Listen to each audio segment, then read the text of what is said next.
সভ্যতার মুখে আজ ফিলিস্তিনি শিশুর রক্ত। সব রক্তের রং একই। সন্তান হারানো পৃথিবীর সকল মায়ের কান্না, আহাজারির মধ্যে কোনো পার্থক্য নেই।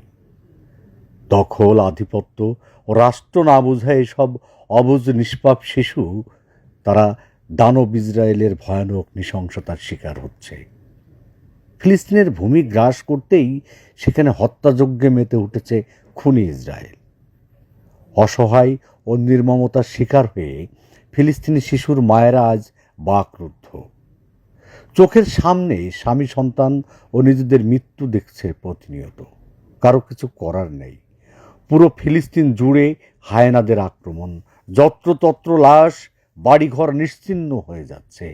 বিধ্বংসী বোমার আঘাতে মুহূর্তে ছিন্ন ভিন্ন হয়ে যাচ্ছে কলিজার টুকরা শিশু।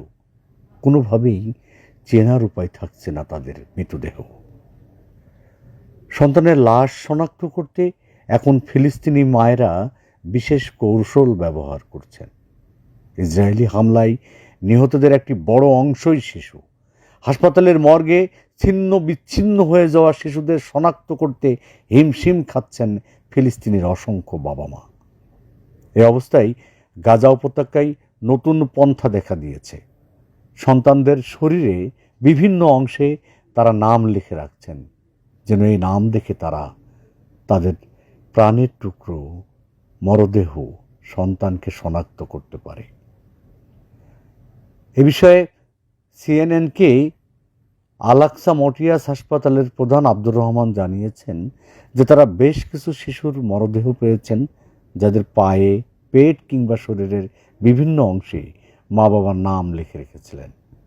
তার মতে বর্তমান পরিস্থিতিতে সন্তানের ক্ষেত্রে অনেক কিছুই ঘটে যেতে পারে। বোমার আঘাতে মারা গেলে শিশুদের মরদেহ দেখে অনেক সময় চেনার উপায় থাকে না। এক্ষেত্রে কালো কালি দিয়ে শরীরে লিখে রাখা নাম, এটাই একমাত্র চেনার উপায় হতে পারে। গাজা উপত্যকায় ইসরায়েলি বাহিনীর যে টানা বোমাবর্ষণ, যে ভবনগুলো বিধ্বংস, ধ্বংসাবশেষ, এর থেকে শত শত শিশুকে টেনে বের করে হাসপাতালে আনা হচ্ছে। এখানে এখনো অসংখ্য শিশু নিখোঁজ রয়েছে। আঘাতের কারণে হাসপাতালে নিয়ে আসা শিশুদের অনেকেই শনাক্ত করা সম্ভব হচ্ছে না। চলমান সংঘাতে গাজা শহরে ইসরায়েলি হামলায় প্রায় 5,000 ফিলিস্তিনি নিহত হয়েছে, আর নিহতের 1/3 শিশু বলে জানিয়েছে গাজার স্বাস্থ্য বিভাগ। তাদের দাবি, চলমান সংঘাতের মধ্যে গাজায় প্রতি 15 মিনিটে একজন করে শিশুর মৃত্যু হচ্ছে। চিকিৎসকদের তথ্য মতে গাজার হাসপাতালগুলোতে চিকিৎসা নিতে আসা আহতদের 40% শিশু।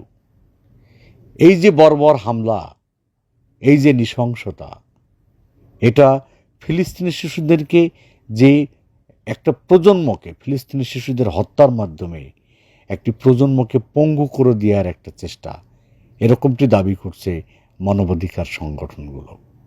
আমরা ইসরায়েলের এই বর্বর হামলার নিন্দা জানাই, প্রতিবাদ করি, ঘৃণা পোষণ করছি। অবিলম্বে বন্ধ হোক এই নৃশংসতা, এই শিশু হত্যা। ডেস্ক রিপোর্ট, দৈনিক সময়ের কাগজ।